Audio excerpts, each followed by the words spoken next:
The Adventures of Huckleberry Finn by Mark Twain. Chapter 12. It must have been close on to 1 o'clock when we got below the island at last, and the raft did seem to go mighty slow. If a boat was to come along, we was going to take to the canoe and break for the Illinois shore, and it was well a boat didn't come, for we hadn't ever thought to put the gun in the canoe, or a fishing line, or anything to eat. We was in rather too much of a sweat to think of so many things. It warn't good judgment to put everything on the raft. If the men went to the island, I just expect they found the campfire I built and watched it all night for Jim to come. Anyways, they stayed away from us, and if my building the fire never fooled them, it warn't no fault of mine. I played it as low down on them as I could. When the first streak of day began to show, we tied up to a towhead in a big bend on the Illinois side, and hacked off cottonwood branches with a hatchet, and covered up the raft with them so she looked like there had been a cave-in the bank there. A towhead is a sandbar that has cottonwoods on it as thick as harrow teeth. We had mountains on the Missouri shore, and heavy timber on the Illinois side, and the channel was down the Missouri shore at that place, so we weren't afraid of anybody running across us. We laid there all day and watched the rafts and steamboats spin down the Missouri shore, and upbound steamboats fought the big river in the middle. I told Jim all about the time I had jabbering with that woman, and Jim said she was a smart one, and if she was to start after us herself, she wouldn't set down and watch a campfire. No, sir, she'd fetch a dog. Well, then, I said, why couldn't she tell her husband to fetch a dog? Jim said he bet she did think of it by the time the men were ready to start, and he believed they must have gone uptown to get a dog, and so they lost all that time, or else we wouldn't be here on the towhead 16 or 17 mile below the village. No, indeedy, we would be in that same old town again. So I said I didn't care what was the reason they didn't get us, as long as they didn't. When it was beginning to come on dark, we poked our heads out of the cottonwood thicket and looked up and down and across. Nothing in sight. So Jim took up some of the top planks of the raft and built a snug wigwam to get under in blazing weather and rainy, and to keep the things dry.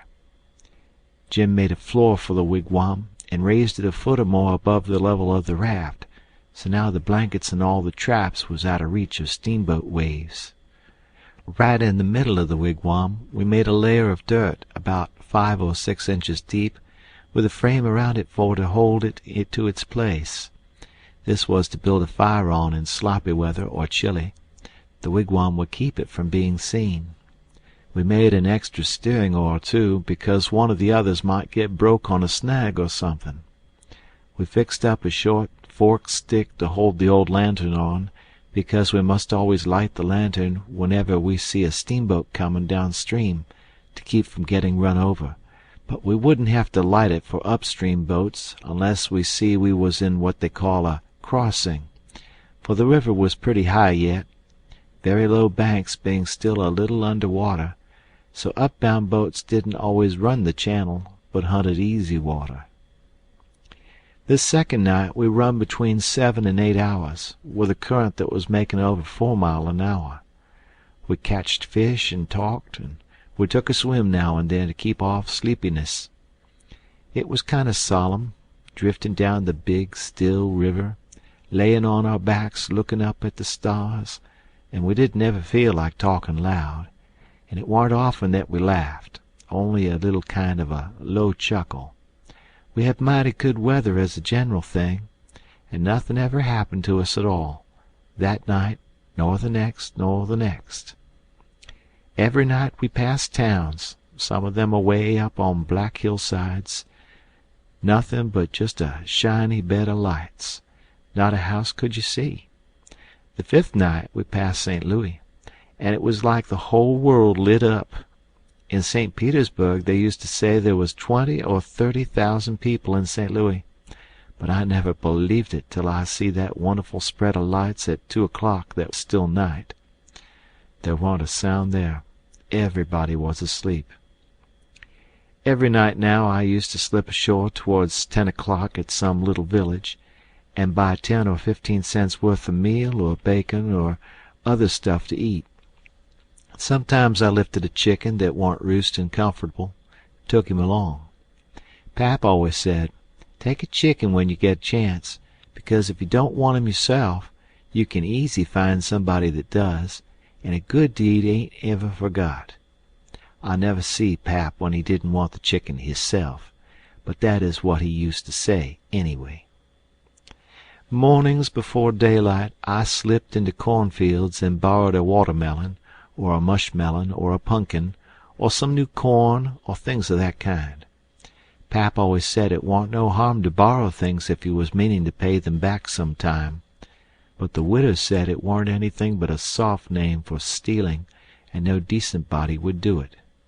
Jim said he reckoned the widow was partly right, and Pap was partly right, so the best way would be for us to pick out 2 or 3 things from the list and say we wouldn't borrow them any more. Then he reckoned it wouldn't be no harm to borrow the others. So we talked it over all one night, drifting along down the river, trying to make up our minds whether to drop the watermelons or the cantaloupes or the mushmelons or what. But towards daylight we got it all settled satisfactory, and concluded to drop crab apples and persimmons.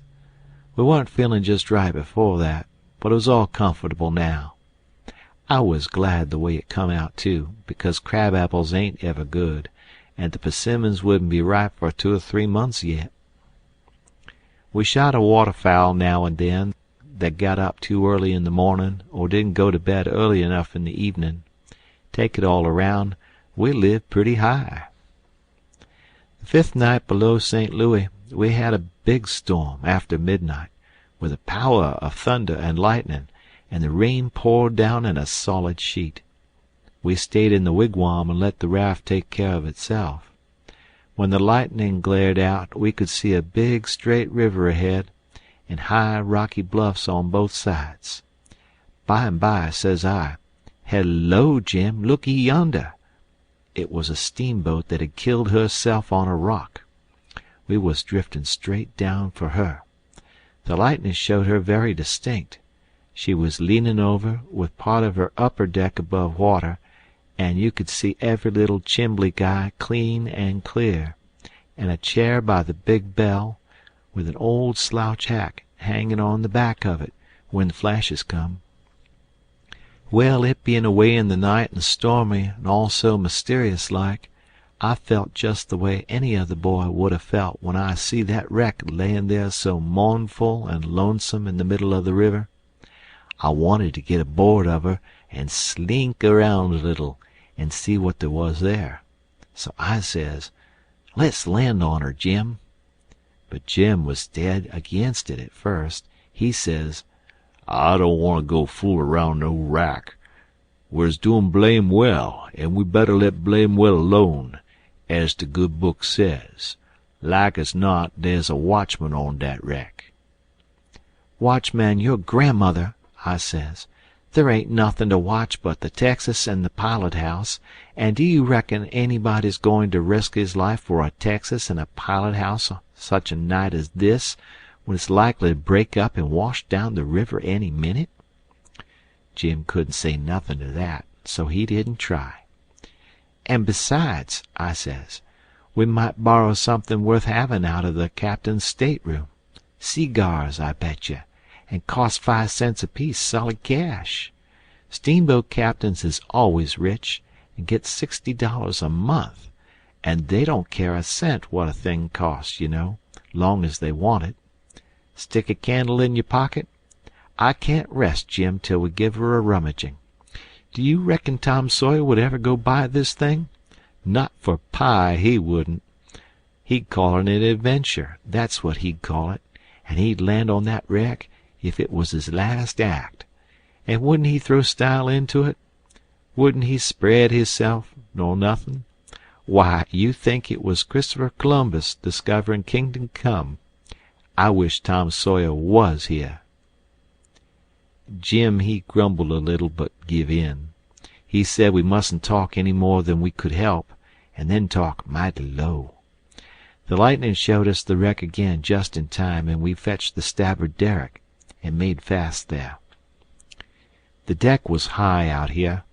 We went sneaking down the slope of it to larboard, in the dark, towards the Texas, feeling our way slow with our feet, and spreading our hands out to fend off the guys, for it was so dark we couldn't see no sign of them.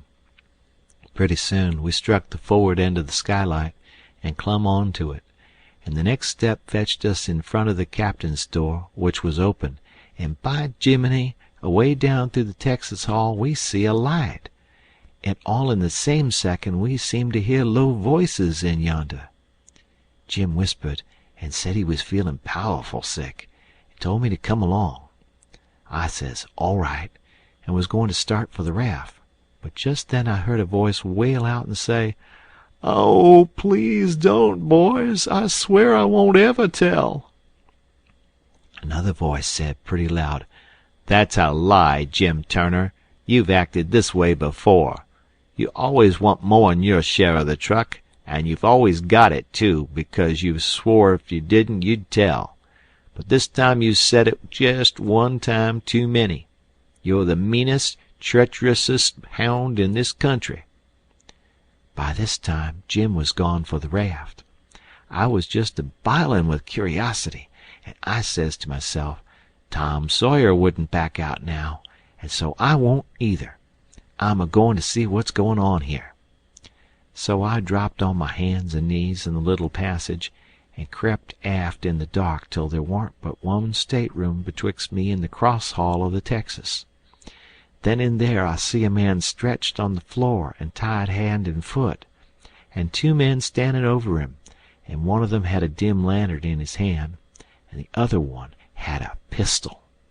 This one kept pointing the pistol at the man's head on the floor and saying, "I'd like to, and I order to, a mean skunk." The man on the floor would shrivel up and say, "Oh, please don't, Bill. I ain't ever going to tell."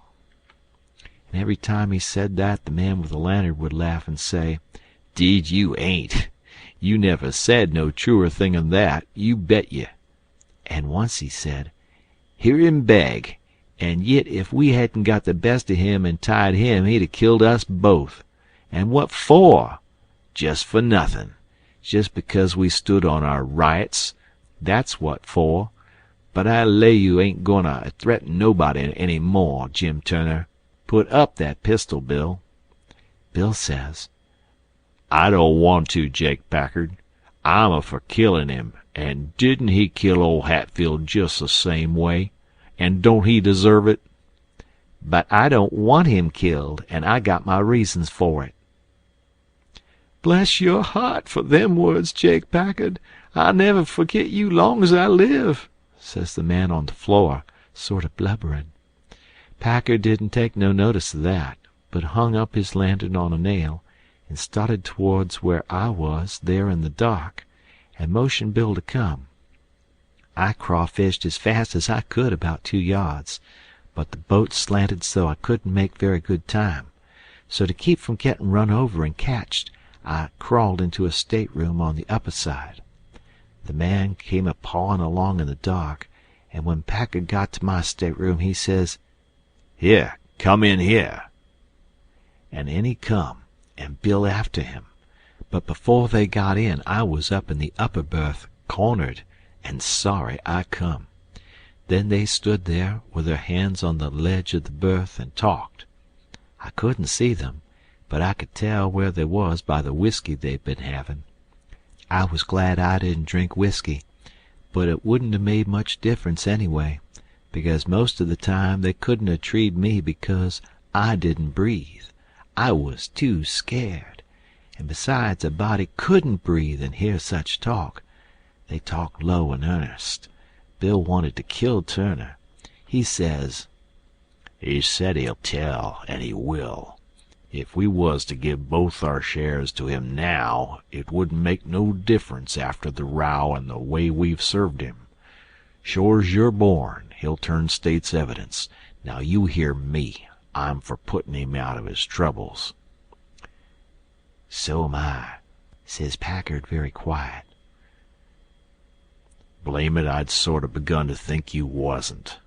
Well, then, that's all right. Let's go and do it. Hold on a minute. I hain't had my say yet. You listen to me. Shootin's good, but there's quieter ways of the thing's got to be done.